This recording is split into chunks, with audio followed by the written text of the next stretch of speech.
June 2న ఆయన ప్రమాణ స్వీకారం చేసిండ్రు. కొత్త రాష్ట్రము, అధికారులు తేలలేదు, ఆఫీస్ తేలలేదు, ఎవరు కూర్చోవాలనో తెలియదు. బట్ ఆయన కమిట్మెంట్, ఆయన డెడికేషన్. జూన్ 2న ప్రభుత్వం ఏర్పడితే జూలై 14, 2014 స్వయంగా కేసీఆర్ గారు ఢిల్లీకి వచ్చి ఆనాటి కేంద్ర మంత్రి ఉమాభారతి గారిని, ఆనాటి ప్రధానమంత్రి గారిని కలిసి మాకు ఈ 299 పేరిట అన్యాయం జరిగింది, రాష్ట్ర పోరాటమే నీళ్ల కోసము, మాకు సెక్షన్ 3 కింద వెంటనే కృష్ణా నదీ జలాలు పునః పంపిణీ చేయండి. ఆనాడు 811. ఈ 811 టీఎంసీలను మళ్ళా పంచాల రెండు రాష్ట్రాల మధ్య. లేదు, బ్రిజేష్ తీర్పు ప్రకారం ఆ 1005 టీఎంసీలను మాకు రెండు రాష్ట్రాల మధ్య పంచాలని రాష్ట్రం ఏర్పడ్డ 42 రోజుల్లో ఢిల్లీకి పోయి పోరాడిన నాయకుడు KCR. That is his commitment. డిపిఆర్లు వాపస్ తెచ్చిన వాళ్ళు మీరు, ఢిల్లీకి పోయి సెక్షన్ 3 కోసం పోరాడింది కేసీఆర్. సెక్షన్ 3 అంటే ఏంటిదంటే యాక్ట్, అది మన రాజ్యాంగంలో రెండు రాష్ట్రాల మధ్య జల వివాదం తలెత్తినప్పుడు ఆ రాష్ట్రాల మధ్య నీటి పంపిణీని చేయాల్సిన బాధ్యత కేంద్రానికి. దాన్ని పరిష్కరింపజాలకపోతే ట్రిబ్యునల్ వేసి ట్రిబ్యునల్ ద్వారా పరిష్కరించాలి. కేసీఆర్ గారు వేయండి, మాకు పరిష్కరించండి అని పోరాడిండు. ఢిల్లీ వినకపోతే సుప్రీంకోర్టుకు పోయింది కేసీఆర్ గారు. అపెక్స్ కౌన్సిల్ మీటింగ్లో మాట్లాడిండు కేసీఆర్ గారు. కేంద్రం మెడలు వంచి ఒత్తిడి చేసి ఆయన సెక్షన్ 3ని సాధించారు కదా. సెక్షన్ 3 కేసీఆర్ గారు ఎందుకు సాధించినట్టు? ఆనాటి కాంగ్రెస్ ప్రభుత్వం తెలంగాణకు అన్యాయం చేసింది కనుకనే కృష్ణానదిలో నిజమైన వాటా సాధించడం కోసమే కదా సెక్షన్ 3ని కేసీఆర్ సాధించింది. ఒకవేళ 299 టీఎంసీలకు మేము శాశ్వత ఒప్పందం చేసుకొని ఉంటే కేసీఆర్ గారు సెక్షన్ 3 కోసం ఎందుకు కొట్లాడతాడు? అపెక్స్ కౌన్సిల్కు ఎందుకు పోరాడతాడు? సుప్రీంకోర్టు మెట్లు ఎందుకు దొక్కుతాడు? వందల సంఖ్యలో ఉత్తరాలు ఎందుకు రాస్తారు?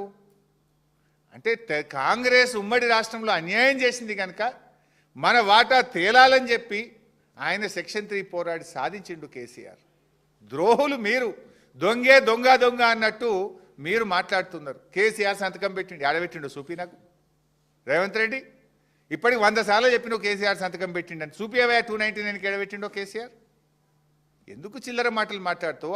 ఆ కుర్చీ గౌరవాన్ని ఎందుకు తగ్గిస్తావు? ఆనాడు అడహక్ ఒప్పందం, ఎందుకంటే అప్పటికి ఉమ్మడి ఆంధ్రప్రదేశ్ అసెంబ్లీలోనే 299, 512K ప్రాజెక్టులకు నిర్మించింది కనుక తాత్కాలికంగా దీన్ని వాడుకోండి, ట్రిబ్యునల్ పంచిన తర్వాత ఎవరి లెక్క వాళ్ళకే. ఈ యొక్క 299 అనేది ఏ రకంగా రాబోయే ట్రిబ్యునల్ కోర్టు తీర్పులకు కానీ పంపకాలకు కానీ అడ్డంకి కాబోదు అని స్పష్టంగా ఒక తాత్కాలికమైన ఒప్పందం అధికారుల మధ్య జరిగింది. సేమ్ థింగ్ నువ్వు గవర్నమెంట్ వచ్చినాక నీ రాహుల్ బొజ్జా 2025 కాంగ్రెస్ గవర్నమెంట్ వచ్చినాక కూడా ఇవి అదే 299, 512కు మీరు ఒప్పందం చేసుకొని సంతకాలు పెట్టి, దీని మీద నేను కూడా అనొచ్చు రేవంత్ రెడ్డి సంతకం పెట్టిండ, నీళ్ళకి అబద్ధం ఆడరాదైంది నాకు. రేవంత్ రెడ్డి సంతకం పెట్టి 299 ఒప్పుకున్నాడని నేను అనలేనా? మాకు కొంచెం విలువలు ఉన్నాయి, పద్ధతులు ఉన్నాయి. నీలాగా స్థాయి దిగిపోయి చిల్లర మాట్లాడడం మేము. మరి నీ గవర్నమెంట్ వచ్చినాక కూడా మీ రాహుల్ బొజ్జాపై 299 సంతకం పెట్టి వచ్చింది కదా. దీంట్లో కూడా ఏం రాసిండ్రు?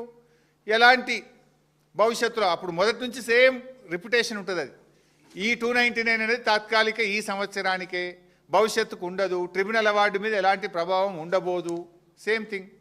మరి ఇంట్లోనే ఇదే రాహుల్ బొజ్జా ఇంకో ఉత్తరం రాసిండు. ఏమని? ట్రిబ్యునల్ అవార్డు వచ్చేదాకా 50-50 చేసుకుందాం. ఏది? నీ కాంగ్రెస్ ప్రభుత్వం రేవంత్ రెడ్డి రాసిండు. ఏమని? 299 మాకు చాలది, 50-50 అన్న ఈయనరు, ఇప్పుడు ట్రిబ్యునల్ అవార్డు వచ్చినాక ఫైనల్ చేసుకుందాము అన్నారు. ఆ 50-50 కోసం ఇక మేము 28 ఉత్తరాలు రాసినాం. నువ్వేం కొత్తగా రాయలే. మేము కూడా 299 చాలదు అని ఇక డేట్లతో సహా ఉన్న 28 ఉత్తరాలు, ఏ డేట్ రాసినాము, ఎప్పుడు రాసినాము, 28 ఉత్తరాలు బీఆర్ఎస్ ప్రభుత్వం కూడా రాసింది. నువ్వు కొత్తగా రాసింది ఏమున్నది? నువ్వు కొత్తగా చేసింది ఏమున్నది? మేము కదా ట్రిబ్యునల్ సాధించింది, మేము కదా నీటి హక్కులను సాధించింది. అంటే నోరు తెరిస్తే పచ్చి అబద్ధాలు. ముఖ్యమంత్రి అంతే, నీళ్ళ మంత్రి కూడా అదే ఏందో తొక్కి ఈయన కూడా తొక్కినట్టున్నాడు అంటారు చూడు, అలా అదేదో అయిపోయినట్టుంది.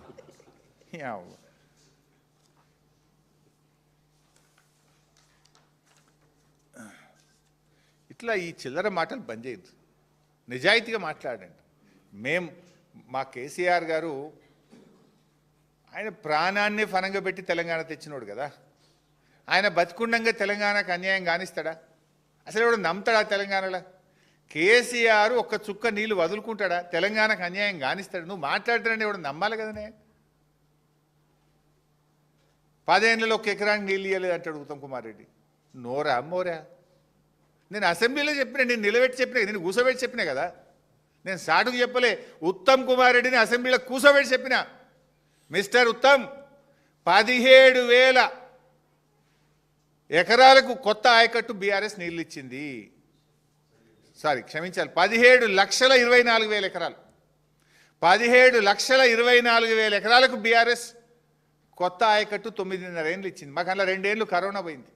మొదటి సంవత్సరం అయితే కొత్త సంసారం ఇంకా సెట్టే కాలే. మాకు ఆఫీసర్ ఎవడో, సీఏ ఎవడో, ఈఎన్స్ ఎవరో, ఎవరు ఆంధ్రకుంటారో, ఎవరు తెలంగాణకు పోతారో తెలియని పరిస్థితి, సంసారమే తెలియని పరిస్థితి. 2 ఏళ్ళు కరోనా ఉండే. మేము ఉన్న 9.5 ఏళ్లలో 2 ఏళ్ల కరోనాలో మొదటి సంవత్సరం కొత్త సంసారం అయినా 17,24,000 ఎకరాల కొత్త ఆయకట్టు ఇచ్చాం. అదేవిధంగా 31 లక్షల ఎకరాల స్థిరీకరణ చేసినాం. లైక్ మిషన్ కాకతీయ చెరువులు మొత్తం ఖరాబ్ అయితే దాన్ని 10 లక్షల నుంచి 25 లక్షల ఎకరాలకు ఆయకట్టు చెరువుల కింద పెంచాం. అట్లా ఎస్ఆర్ఎస్పి స్టేజ్ 2 కానీ, స్టేజ్ 1 టేల్ అండ్ ఆయకట్టు కానీ, ఇట్లా స్థిరీకరణ మొత్తం బీఆర్ఎస్ హయాంలో 48 లక్షల ఎకరాలకు మేము నీళ్ళు ఇచ్చాం. ఇది కొత్త ప్రభుత్వానికి అధికారులే పీపీటీ ఇస్తే లైవ్ టెలికాస్ట్లో చూసిన నేను. రేవంత్ రెడ్డి ప్రభుత్వం లైవ్ టెలికాస్ట్లో చూసిన నేను. మీరు ఇరిగేషన్ మీద అసెంబ్లీలో పెట్టిన డాక్యుమెంట్లో ఉన్నది కదా ఉత్తమ్. బీఆర్ఎస్ ఎన్ని ఎకరాలకు నీళ్ళు ఇచ్చిందో మీరు ఒక ఇరిగేషన్ మీద ఒక వైట్ పేపర్ పెట్టిండు మీరు అసెంబ్లీలో, ఫైనాన్స్ మీద, ఇరిగేషన్ మీద. నువ్వు పెట్టిన డాక్యుమెంట్లోనే ఉంది ఉత్తమ్ కుమార్ రెడ్డి. అసెంబ్లీలోనేమో ఇచ్చినామంటావు, నిన్ననేమో మేము 1 ఎకరానికి నీళ్ళు ఇవ్వలేదంటావు. ఏం మాట్లాడుతున్నావు నువ్వు? అసలు సోయి ఉందా? రాత్రి 12 గంటలకు ఉత్తమ్ కుమార్ రెడ్డి గారు ఫోన్ చేస్తుంటారని అప్పుడప్పుడు కాంగ్రెస్ నాయకులు చెప్తుంటారు. ఇక నేను పర్సనల్గా నువ్వు చెప్తే ఇంకా చాలా ఉన్నాయి కానీ I don't want to go personal. నీళ్ళే ఇయ్యలేదని ఎట్లా మాట్లాడుతావు?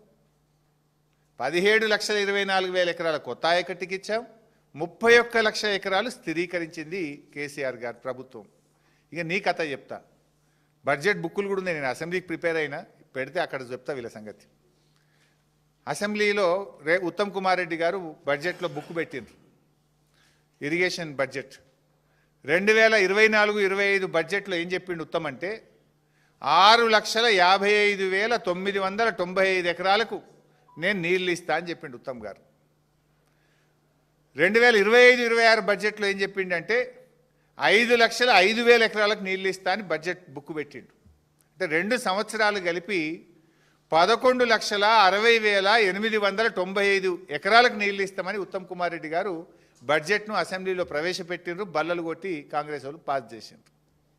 నేను అడుగుతున్న సూటిగా, 11,60,895 ఎకరాలకు నీళ్ళు ఇస్తానని అసెంబ్లీలో చెప్పినావు కదా, 11,000 ఎకరాలకన్నా నీళ్ళు ఇచ్చినావా? ఇస్తే ఎక్కడిచ్చినావో చెప్పు. నేను చెప్తున్నా ఆమ్ రికార్డ్.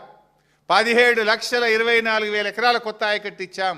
31 లక్షల ఎకరాలు మేము స్థిరీకరించాం. నీ 2 ఏళ్లలో నువ్వు చెప్పిన 11,60,000 ఎకరాల్లో ఎక్కడిచ్చినావో చెప్పు. చెప్పకపోతే ముక్కు నేలకు రాసి క్షమాపణ అడుగు తెలంగాణ ప్రజల్ని. మోసం చేసినాం, అసెంబ్లీని తప్పుదో పట్టించినాం, అసెంబ్లీకి అబద్ధాలు చెప్పినాం, 11,60,000 ఎకరాలు ఇస్తామని చెప్పి అసెంబ్లీ సాక్షిగా అబద్ధాలు ఆడినందుకు క్షమాపణ చెప్పి రాష్ట్ర ప్రజలకు. ఇంకా సిగ్గు లేకుండా మాట్లాడుతున్నారు.